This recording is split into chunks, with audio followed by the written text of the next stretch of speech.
Hello and welcome to the day ahead. It is Friday, the 29th of July. I'm Andrew Gagan. Let's get across the markets from overnight, and Wall Street rallied for a second day despite GDP data showing the US economy contracted for a second straight quarter, buoying investor sentiment on speculation the Fed may not need to be as aggressive with future rate hikes.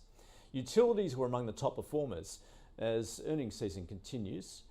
Stocks specifically, strong quarterly results from Apple and Amazon dropped after the bell. Apple's third quarter earnings for sales and profit beating estimates, however, showed slowing growth. Apple Chief Executive Tim Cook saying in terms of an outlook in the aggregate, we expect revenue to accelerate in the September quarter, despite seeing some pockets of softness.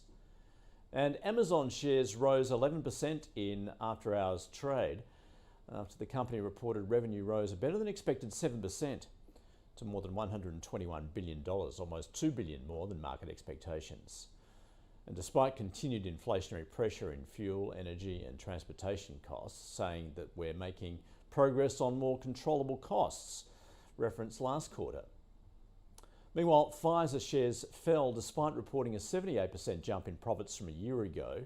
Shares in biotech were hurt by news the US Senate reached a deal for a new bill which will raise corporate taxes and lower the cost of prescription drugs. President Joe Biden declaring the bill an important investment in the future of the US economy. Bill you can pass to lower inflation, cut the deficit, reduce health care costs, tackle the climate crisis, and promote energy security. All the time while reducing the burdens facing working class and middle class families. Well, the US economy unexpectedly shrank in the second quarter, raising the risk of recession.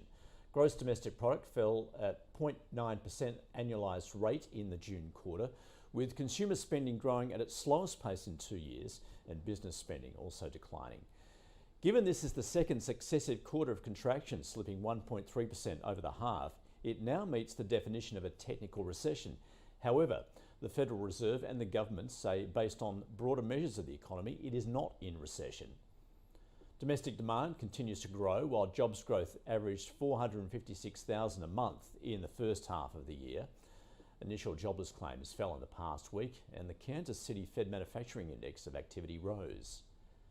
Well, US Treasury yields fell in response to the negative growth data, the 10-year down to 2.67%, and the 2-year tumbled 10 points to 2.88%. And major currencies were mixed against the US dollar, the Aussie currently sitting at 70 US cents. Well, the local share market is expected to take its lead from global markets and continue its rally. ASX futures currently up more than 1%.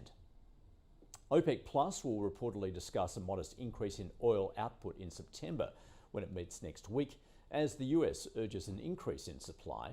Brent crude up slightly, although rising fears of recession have tempered price gains. The iron ore futures price is up 1% to $107 a tonne, while base metal prices are mixed, and the gold futures price jumping 1.8% to $1,750 an ounce. And the crypto market is enjoying a rally, Bitcoin touching 24,000 US dollars. Looking ahead, locally today we'll get another read on inflation with the producer price index ahead of the RBA meeting next Tuesday, when it's expected to lift interest rates by another 50 basis points. That is your day ahead. We'll see you again on Monday.